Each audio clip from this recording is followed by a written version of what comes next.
le slam maintenant c'est quelque chose qu'on trouve de partout. Mais pourquoi il y a si peu de personnes qui émergent du slam et qui se font connaître? Parce que c'est pas le but. C'est pas le but.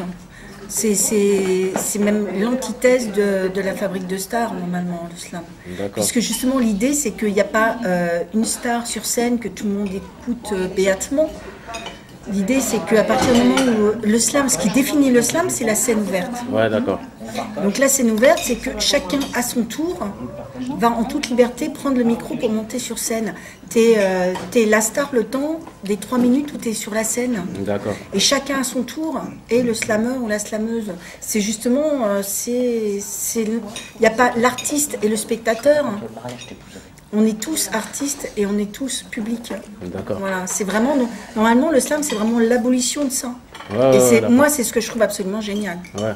Suite au succès de Grand Corps Malade, on a maintenant beaucoup de gens qui espèrent devenir des stars. Je pense que le but du slam, c'est pas de se faire connaître. D'accord.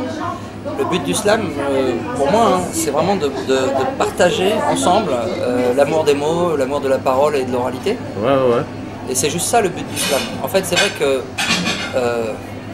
Grand Corps Malade, le slam lui a servi de tremplin médiatique, mais en fait même pas. En fait, finalement, il avait fait les bonnes rencontres au bon moment et puis il avait un talent indéniable. Ouais, d'accord.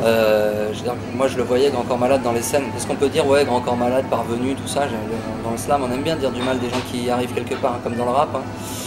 Et voilà, on aime bien les gens tant qu'ils sont pauvres, et puis quand ils arrivent quelque part, voilà, c'est forcément des enfoirés. Ouais, bien sûr. Bon, moi je trouve que Grand Corps Malade, quand il est arrivé dans les scènes, il arrachait tout. Ouais. Il y avait une espèce de simplicité qui parlait à tout le monde, voilà, ça arrachait tout. Ouais. Bon bah voilà, il a fait un disque, son disque a marché, c'est normal, Grand Corps Malade, ça marche. Alors c'est comme ça. D'accord. Après il y a des slameurs qui sont, enfin, des slameurs.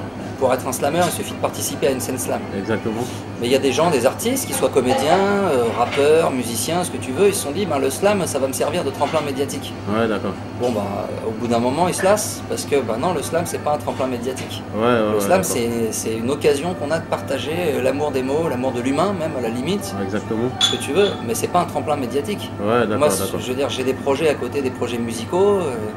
Je fais des albums, je m'autoproduis, je fais des scènes. Ouais. Bon, il y a longtemps que j'ai oublié le slam comme tremplin médiatique. Il y a un moment où je me suis dit, ah tiens, peut-être que la vague Grand Corps Malade, on peut surfer dessus. Et puis, assez rapidement, tu te rends compte que non. Bon, bah, t'arrêtes d'insister. Après, tu utilises le slam pour autre chose. D'accord. Mais cette question, je pense, c'est la bonne question. Ouais. Pourquoi est-ce qu'il n'y a pas plus de slameurs qui émergent, etc. Mais parce que c'est pas le but. D'accord.